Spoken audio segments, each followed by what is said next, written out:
Quel est ton niveau en calisthenics? Dans la nature de l'homme, l'homme a toujours envie de se comparer à ses pairs. Dans le sport en général, il y a toujours des repères de comparaison. Que ce soit par un classement, par des compétitions, on sait facilement se comparer à une élite ou à des amateurs. En calisthenics, c'est un peu moins clair. Depuis quelques temps, j'ai été interpellé par la vidéo de Tom Merrick qui parlait un petit peu de cette différence de catégorie, et par mon collègue Frinks Movement, avec lequel on a fait un podcast sur la chaîne de Calisthenics Science Podcast, et qui a également fait une très bonne vidéo à ce sujet. Même si dans notre sport, la progression individuelle est toujours la priorité, on a quand même envie de se comparer parfois un petit peu aux autres. Dans la calisthénie, c'est particulièrement difficile d'établir des repères de comparaison. Tout d'abord par les différentes disciplines qui composent notre sport. Donc il y a le freestyle, où il y a des compétitions qui sont organisées par la World Street Workout and Calisthenics Federation. Pour le streetlifting, il y a quelques compétitions locales, nationales, comme celle que j'ai organisée récemment, la NPSC. Il y a également des meetings internationaux, comme la All Bar Games, les Czech Workout Battle, ou autres. Pour ceux qui font des skills uniquement, il y a également des compétitions comme la Burning Gate ou des Max Hall, justement à certaines compétitions nationales, comme on avait eu Max Hall dans Front Lever ou Max Hall dans Planche. Mais qu'en est-il de la majorité des participants qui ne pratiquent pas de compétition? Soit parce qu'ils ont plusieurs objectifs, comme moi par exemple qui ai des objectifs sur le bas, en skill, en streetlifting et autres. Il y a également ceux qui débutent, ceux qui utilisent la calisthénie en complément d'un autre sport, ceux justement qui choisissent ce sport par la liberté qu'il apporte, sans vouloir se comparer aux autres, et tout simplement parce que la compétition de haut niveau n'est accessible qu'à une élite et que certaines personnes ne seront peut-être jamais capables d'y arriver de par leurs facteurs anthropométriques et conditions de travail, emploi du temps et autres. On va maintenant voir un peu les facteurs qui font qu'on pourrait être bon en calisthénie et les facteurs qu'on pourrait être moins bon. Tout d'abord, passons à l'anthropométrie. On peut voir que certains paramètres favorisent le maintien d'une figure ou non. Prenons quelqu'un avec des petites jambes par exemple, comparé à quelqu'un avec des grandes jambes pour tenir la planche. On peut voir que le lean sera moins important pour quelqu'un avec des petites jambes et donc devra exercer moins de force. En plus de ça, il y a également les insertions musculaires, donc si vous avez des petits deltoïdes et des petits biceps, vous allez avoir moins facilement la planche que quelqu'un avec des biceps qui s'insèrent plus loin et des deltoïdes plus grands. Car les muscles courts génèrent moins de force que les muscles longs. C'est pourquoi la solution naturelle est souvent l'hypertrophie, sauf si vous êtes déjà favorisé à ce niveau-là. Il y a également le neurotyping. On sait que des gens qui ont plus de fibres lentes, qui sont plus endurants de base, de par leur caractère, de par leur sport d'endurance qu'ils ont fait quand ils étaient petits, peuvent être un petit peu plus lents, moins nerveux et avoir moins de potentiel de force qu'un sprinter par exemple qui est beaucoup plus explosif, qui a un pourcentage de fibres rapides plus important et donc ils seront prédominants pour les sports de force. Je vais prendre mon exemple maintenant car je m'utiliserai après pour me comparer à un certain échantillon. Je mesure 1m75 donc ce qui est assez petit donc je suis favorisé. Je suis cependant à 82 kg, ce qui est légèrement lourd, mais parfois je descends à 75 en fonction de la sèche ou non. J'ai des jambes assez longues, donc de 90 cm, ce qui correspond à 5 cm en plus que la moyenne des gens de ma taille. J'ai des petits biceps, qui n'est pas un avantage. J'ai des deltoïdes de taille moyenne, des grands pectoraux, des bons dorsaux.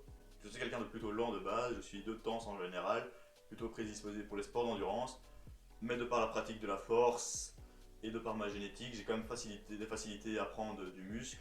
Et donc, au final, je suis plutôt dans le mix. Ensuite, nous allons parler du passé du sportif. On prend directement qu'il y a un gymnaste, par exemple, qui s'entraîne depuis ses 5 ans, qui a fait 10-15 ans de gym, qui arrive en calisthénie, il va directement taper des planches facilement. Il aura un sens de l'équilibre incroyable.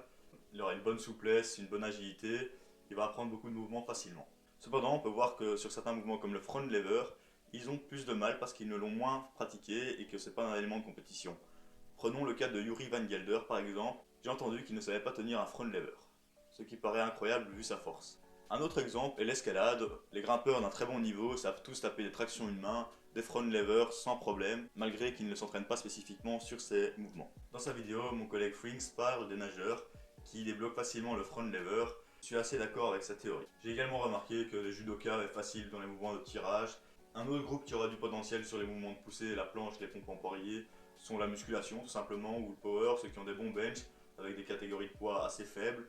Souvent ils ont assez facile dans ces mouvements, il faut juste conditionner un petit peu leur coude et s'habituer à ça. Prenons un cas classique qui provoque un désavantage sur ce sport. Souvent c'est le football, donc si on a pratiqué ce sport tôt en étant jeune, on a favorisé le développement des cuisses, donc ça alourdit un petit peu nos jambes, ce qui n'est pas optimal pour les figures. Cependant ce n'est pas forcément une excuse, souvent les gens qui ont fait du football ont peur de s'entraîner les jambes, il y a moyen de minimiser l'hypertrophie et maximiser la force en faisant des entraînements plutôt à basse répétition. Prenons mon cas maintenant, j'ai fait du foot en étant jeune et merde encore, un mauvais plan. Mais j'ai commencé le renforcement assez tôt, donc vers 13-14 ans, je faisais déjà des pompes, des abdos. J'ai également commencé à courir un peu tôt, donc j'ai peut-être shifté un petit peu plus mes fibres lentes.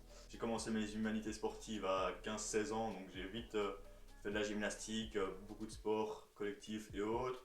J'étais un peu plus porté sur l'endurance et la musculation, plus le renforcement du poids de corps, et j'ai commencé le calisthenics assez tôt, donc là ça fait déjà 7 ans que j'en pratique. Pour avoir une idée, je tapais déjà 10 tractions en commençant ce sport. De par mon passé, j'ai quand même eu une bonne structure pour attaquer le calisthenics, et donc je peux tolérer certains volumes d'entraînement, une autre charge d'entraînement que certaines personnes qui auraient commencé plus tard, ou peut-être que j'ai développé certaines blessures. Donc voilà, il faut prendre beaucoup de paramètres en compte.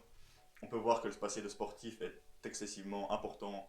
Il y a vraiment des phénomènes de mémoire musculaire qui se passent. C'est les périodes optimales pour développer des schémas moteurs, sa croissance musculaire et autres. Donc si vous avez fait un sport, vous êtes clairement avantagé par rapport à certains qui n'en ont pas fait. Bon, ensuite, il y a d'autres paramètres comme les moyens qu'on a à disposition, le temps. Donc vous comprenez bien que si on a un emploi du temps serré, ça va être compliqué.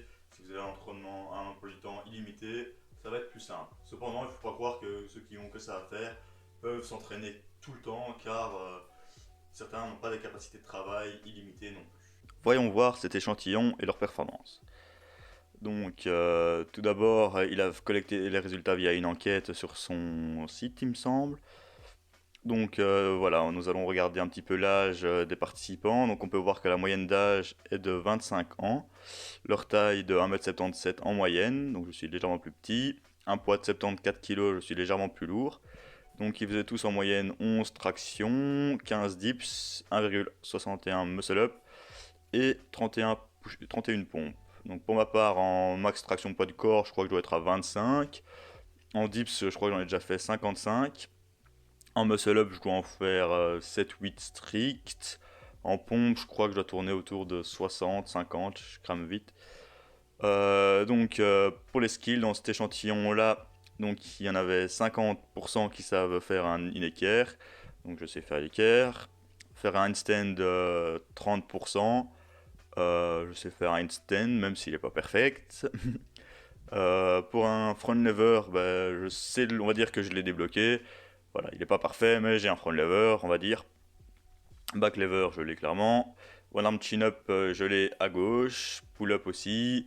À droite, pull-up, on va dire que c'est passé. À gauche en chin-up, non. Planche, voilà, je vous laisse juger si j'ai la planche. C'est pas tellement. Je considère que non, mais presque. Je dirais 90%. 800 hommes. 50 femmes qui ont répondu à l'enquête. Les femmes sont meilleures en handstand. Pour les skills, un petit peu moins. Et apparemment, il y aurait plus de femmes qui savent faire la planche. Ça, c'est assez étrange. Il a donc fait une catégorie de grands au-dessus d'un mètre 88 et une catégorie de petits en dessous d'un mètre 68. Donc, les grands tapent en général sur les basics ont presque les mêmes performances que les petits. Moins de muscle up, et les petits sur les basiques n'ont pas des performances beaucoup plus élevées, peut-être plus fort en dips, plus fort en muscle up. Ensuite, pour les skills, on peut voir clairement que la taille importe énormément. Donc vous voyez que les grands tapent beaucoup moins de front lever que les petits, d'équerre, de handstand, de back lever, de one arm chin et de planche. Donc vraiment les petits favorisent clairement l'acquisition des petites figures, tandis que les grands ont moins de figures, ce qui est logique. Maintenant pour les gros, donc ceux qui ont des BMI au-dessus de 25, ce qui est mon cas par exemple, et les petits et les minces qui ont des BMI en dessous de 20. Donc ceux qui ont des BMI au-dessus de 25 sont généralement assez grands. Là ils ont un poids moyen de 93 kg, c'est assez élevé. Donc pour leurs basiques, on peut voir qu'ils ont pas des basiques beaucoup plus faibles que les petits, moins de muscle up, moins de pull up, et pour le reste c'est équitable. Ceux qui sont petits ont des BMI plus bas évidemment. Ceux qui sont petits ceux qui ont un plus petit BMI, ceux qui sont plus légers, donc 57 kg en moyenne. Et là pour leur basique, il n'y a pas beaucoup de différence. Donc voilà, apparemment pour la force de pousser, comme il le dit, il n'y a pas beaucoup de différence. Pour le tirage peut-être. Donc pour les skills, on peut voir que plus on est lourd, moins on est fort en général en skill, et que plus on est léger, plus on est fort en skill. exception en fait pour le handstand, apparemment les plus lourds ont des meilleurs handstands. Je suis un peu sceptique avec ça. En général, les meilleurs handstand balancers sont quand même plus petits. Peut-être que ceux qui sont plus lourds pratiquent plus de handstand et ceux qui sont plus petits pratiquent plus de skill parce qu'ils sont meilleurs là-dedans. Donc c'est peut-être ma théorie, je ne suis pas sûr. On va voir un peu la corrélation avec le poids qu'on soulève en streetlifting et les performances en skill qu'on va avoir. Donc il a classifié, il a mis ceux qui savaient faire des tractions et des dips avec au moins 40 kg dans ceux qui soulevaient lourd, on va dire. Donc personnellement j'ai une traction à 65 kg et un dips à 90 kg. Dommage, à mon avis, maintenant je serais peut-être un peu plus haut, mais j'ai pas pu le tester. Des bonnes performances en street lifting ont des meilleures performances en basics, donc tape 20 tractions, 30 dips, 7 muscle up et presque 50 pompes. Ceux qui ont des performances correctes en street lifting sont plus ou moins dans ma catégorie en termes de basiques. Pour les skills, ben voilà, on peut voir aussi également que ceux qui pratiquent pas mal de street lifting sont meilleurs, donc ils peuvent presque tous faire un L-sit, un handstand, un front lever, un back lever, 50% pour un front, seulement 10% pour la planche, donc voilà, la planche reste quand même minoritaire. Donc voilà, si vous soulevez plus que 40 kg en street lifting, en général, vous avez quand même de bonnes pourcents de chances de taper des fronts et des back levers, etc. Donc moi je suppose aussi que c'est par des années d'entraînement, donc en général on touche un peu au front et au back, et une fois qu'on a déjà une bonne force, bon, on va se mettre au street, et on aura facilement des chiffres corrects. En général, ceux qui ont un front et un back lever tapent 24 tractions, 32 dips, 8 muscle up et 50 pompes, donc c'est des perfs assez corrects au poids du corps. Et pour les autres skills, ceux qui font des front et des back savent facilement faire une équerre, des handstands. 30% savent quand même faire la planche, donc ça augmente quand même pas mal dans ce chiffre. Et 60% savent faire la one arm chin. Donc en général, donc 2 tiers des participants. Donc si vous avez un front lever, il y a 60% de chances que vous savez. Si vous avez un front et un back lever, il y a 60% de chances que vous allez faire une one arm chin up. Je pense que la corrélation entre le front et la one arm est quand même correcte. Voilà, il a fait une petite catégorie pour le muscle up, bon, c'est pas trop grave. Pour la one arm chin, on peut voir aussi que les max sont plus ou moins semblables au lever lover. Donc là ouais, aussi de nouveau. Et pour la planche, là, ça, je suis assez curieux aussi à ce niveau-là. Donc pour la planche, on peut voir que leurs basiques sont pas forcément plus élevés que les levers pro. Donc voilà, la planche est quand même quelque chose de très spécifique. Et il n'y a pas forcément de corrélation entre la planche et des performances plus élevées par rapport au front lever, malgré que la planche soit plus difficile en théorie sur cet échantillon. On se retrouve avec le classement qu'il a fait sur YouTube. Je me suis aperçu que le post Reddit est différent de son enquête, où il prenait en compte pas mal de skills et de la souplesse. Donc sur YouTube, il n'a pas encore donné les résultats de son enquête, mais il a montré quelques catégories de niveau. Donc on va voir un petit peu dans laquelle je me situe et dans laquelle vous vous situez. Donc pour les basiques, je pense avoir tous les skills, donc 10 tractions, 15 dips, 10 secondes d'handstand, de tuck planche et de front lever. Je les ai tous validés, donc je suis au moins plus que débutant, tant mieux. Maintenant pour ce qui est intermédiaire, j'ai 5 tractions à 25% de mon poids du corps, donc ça correspond à 20 kg pour moi, donc facilement. 5 dips à 40% aussi, donc ça correspondrait à peu près à 30-40 kg facilement. Moi, mon 5 RM en dips doit être de 70-75. 5 handstand push-up ventre au mur, je les ai aussi. 40 secondes de handstand, je les ai. Les shapes basiques, si on considère la tuck comme basique, je galère un peu dessus, mais on peut dire que je l'ai presque. La presse, on va dire que je l'ai. Très difficilement, donc c'est vraiment une presse un peu dégueulasse, donc on peut peut-être pas la dire que je l'ai. Les pikes planches, je l'ai aussi. La straddle front lever aussi. Et le back lever aussi. Yes, je suis au moins intermédiaire, voire plus. Passons à l'avancée. Donc avancée, donc traction à une main. Donc je l'ai à gauche mais pas à droite. 3 reps à 66% de poids de corps en traction, ça correspondrait à 2 tiers de 80. Donc à peu près 50-55 kg. J'ai réussi à faire 3 reps à 60 kg une fois, mais c'était assez dégueu. Donc ouais, on peut vraiment dire que c'est limite ma limite maximum. Donc on pourrait presque dire que je les ai. 3 pompes en handstand, je les ai aussi. La Stellar Press, pas du tout. Donc vraiment la presse, c'est ma progression maximale. 5 secondes de front, c'est presque ça, on va dire. 5 secondes de planche, c'était plutôt 2-3 secondes. Et 90 degrés push-ups, j'en ai déjà validé 2. Donc je suis quand même un petit peu dans l'avancée, donc quand même content. Après, peut-être qu'il y a des gens qui me regardent qui sont vachement plus hauts que ça, donc félicitations. Pour les exercices jambes, il n'a pas pris ça en compte, donc je rajouterais pour le squat, avoir un squat à 100% serait plutôt basique, à 120%, à 150% serait plutôt intermédiaire, et un double bodyweight, je le mettrais plutôt dans les avancées pour quelqu'un qui fait du calisthenics, peut-être pas pour quelqu'un qui fait du power. Pour le soulevé de terre, je mettrais 150% dans le basique, 200% un double bodyweight un double bodyweight soulevé de terre en intermédiaire et un triple bodyweight en avancée. Là, ça serait quand même vachement solide. Malheureusement, Tom Merrick a fermé son enquête. C'est dommage parce qu'on aurait pu faire le test en ligne. Je vous invite à aller voir la vidéo de Frinks Movement qui montre comment il a complété ce questionnaire.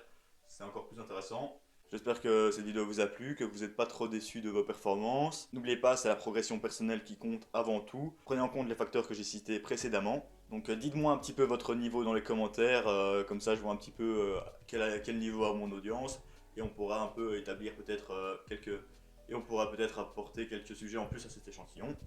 Si vous souhaitez atteindre vos objectifs, n'oubliez pas de me contacter 012workoutcoaching@gmail.com, mon adresse est dans la description. N'oubliez pas de vous abonner, partager, liker, comme d'habitude, c'était 012workout. On se retrouve pour une prochaine vidéo. A plus.